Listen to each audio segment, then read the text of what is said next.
Hey, Jack Canfield here. Welcome back to another segment of Talking About Success. I am very excited about our next guest. She has a wonderful book that I love as a parent and a grandparent, and we're going to talk about this book. It's really cool. Anyway, Sunny Lee is the founder and CEO of Good Life Advisors. She's a finance and insurance service firm that you have located in Torrance, California.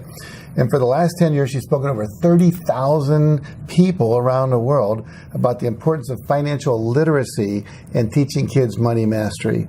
She's the author of this book called Is Your Child a Money Master or a Money Monster? First of all, I love the title. It's great. And I've leafed through most of this book today, and I think there's just a ton of valuable information in here. So we're going to talk about that. So how did you get started with this book? Let's start with that. How did this come into being? Why? I grew up in a very tough family in a poor neighborhood in South Korea as the youngest of four. Just watching my parents just struggle to barely meet our financial needs, I decided early on that I would become financially independent. But none of my parents taught me anything about money management, so I went through a lot of difficult times as a young adult. Mm-hmm. Someone said, "Don't say you are broke, just say you're overcoming a cash flow problem."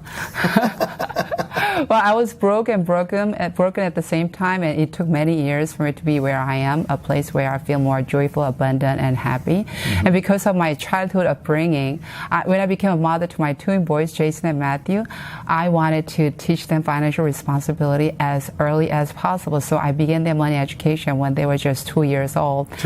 Just 2 years old.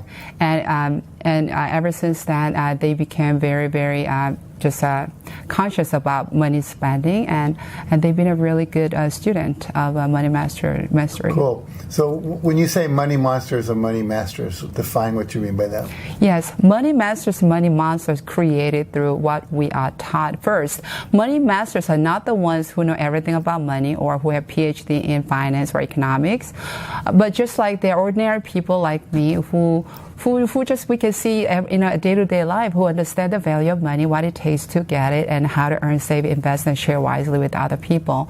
Parents or grandparents, the teachers, the educators who love and care about children can make money master out of children when they're young and teachable. Mm-hmm. Money monsters are those who don't really understand the value of money or how to get it and what to do with it. Therefore, they look to the world to get what they want all the time. And money monsters might kill, terrorize, and defraud others to get what they want. And unfortunately, we can see those money monsters everywhere, especially those cute little money monsters, that we can see easily at a toy store or ice cream store or shopping mall. And unfortunately, many parents or grandparents are money monster creators. Yeah, spoiling. Yeah, totally spoiling. Yeah. And frequent use of money or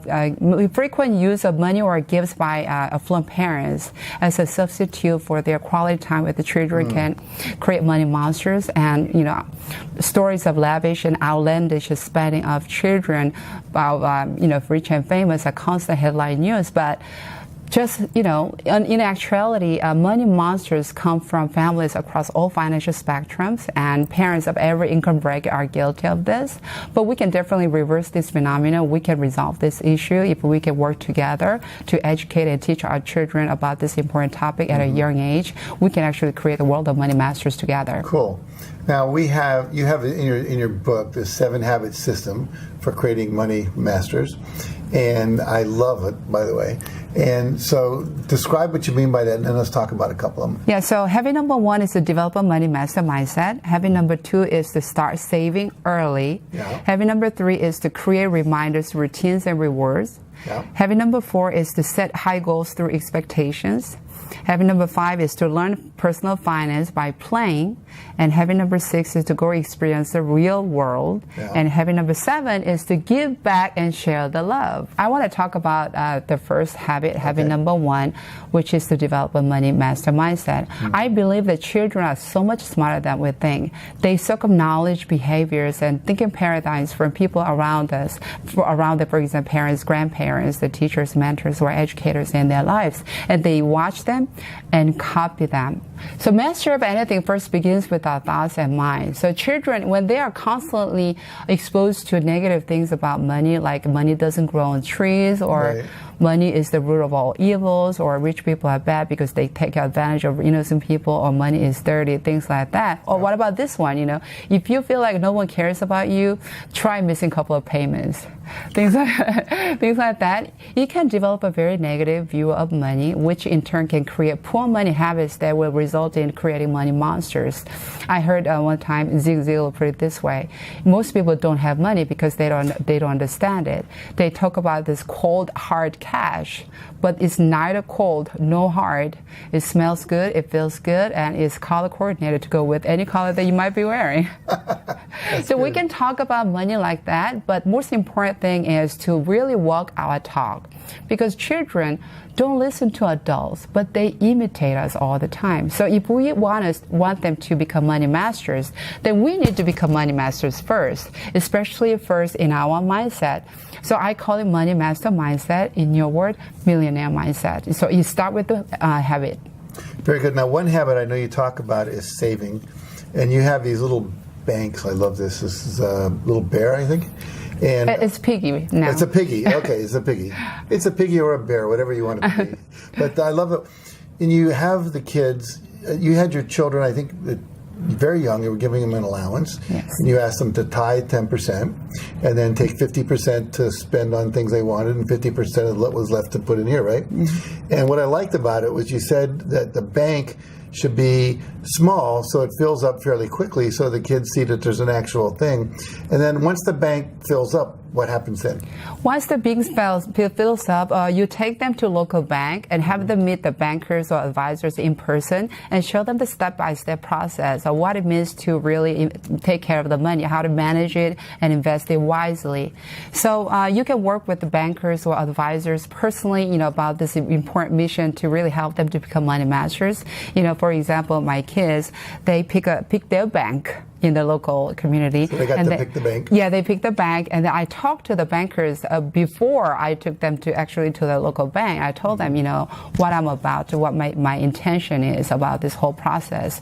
So I asked them to join me, like encouraging them to save more, and then really teach them the very basic, concept about how to, write a deposit slip and what it means to deposit money for small interest and what it does. Those kind of things. So they work with me instead of against me. Mm-hmm. So a lot of bankers really encourage them to go further, and my kids feel very, very happy. I'm going to ask you a question. I'm curious your answer. I think I know what I think about it. But what percentage of you think kids get to 18 and have never made a bank deposit? At least like 80% I of would think about, so. Yes. Yeah, I always say the major job of a parent is by the time a child's 18, they can be independent. They've learned how to wash their own clothes, they've learned how to cook meals, they've learned how to save money and how to invest it and all that stuff. And most people don't. Yes. And you're teaching these kids starting at 2 and 4 years old. I love it. So my kids started this whole program when they were in actually kindergarten, and they have grown to be financially responsible young men. They are 14 years old now.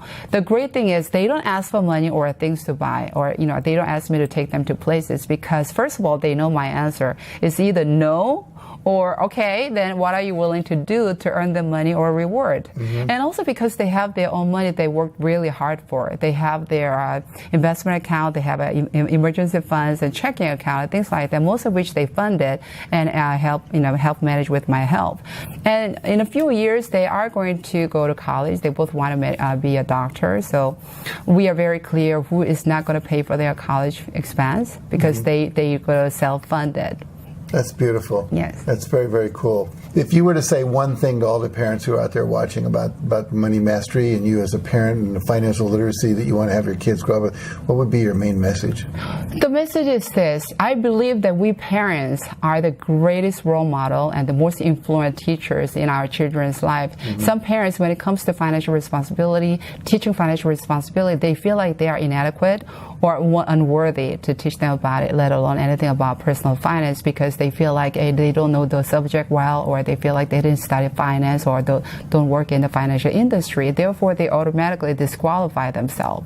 But I, as a mother myself, I want to tell every parent, including grandparents, that we are more qualified than anybody else in this world to teach and guide and equip our children about anything in life, including this subject matter, because we love them. There's nothing greater than parents' love for their children.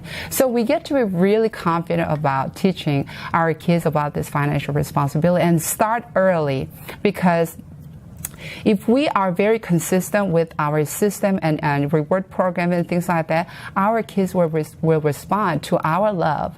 And also another thing is that make sure that you keep your promises no matter what. And especially when you give your children for their work, tell them, this is like a seed. If you plant it now and take great care of it, it will grow into a big money tree that will produce lots of fruits in the future. And you can do this because you are a great money master. And another thing that I want to say is, so, some parents might think, okay, so what's next? What am I supposed to do? I'm very interested in doing this, and I want to give it a try. It's really easy and simple. First, read my book, right? And then from there, if your children are open to talking about this, just hear their opinions, what they want to do. And also just to stay consistent with the reward program. And another very important thing is to teach them about the correlation between hard work and reward. Tell them no pain, no gain. No work, no money. No money, no honey. No honey, no funny. That's good. I like it. So here's the deal. You got this great book, and I really believe this is a great book. And most parents didn't go to school. They didn't go to teacher education college. They didn't go to financial literacy classes like you're saying. But this book will give you have so much in here. I mean, there's real practical tools, checklists and check sheets and things you can do with the kids that take them to this money mastery level. And so where can I find this book? You can find this book on Amazon. It's on Amazon and also on my website. My website address is www.nomoneymonster.com. nomoneymonster.com. Yeah, and there you can also find a place where you can download some of the charts that I talk about in my book for free. Good. And it's you can use them for your own children or for other people as well. Okay. So now you know how to turn your kid into a money master instead of a money monster. And we need money masters all over the world right now. So everyone's in debt. It's ridiculous. Well, thank you very much for joining me today. Thank you so fabulous. much. I appreciate it. So really, check out this book, read it, apply it. If you're a grandparent, get it as well. And the main thing for now is stay tuned. We'll be right back after this message.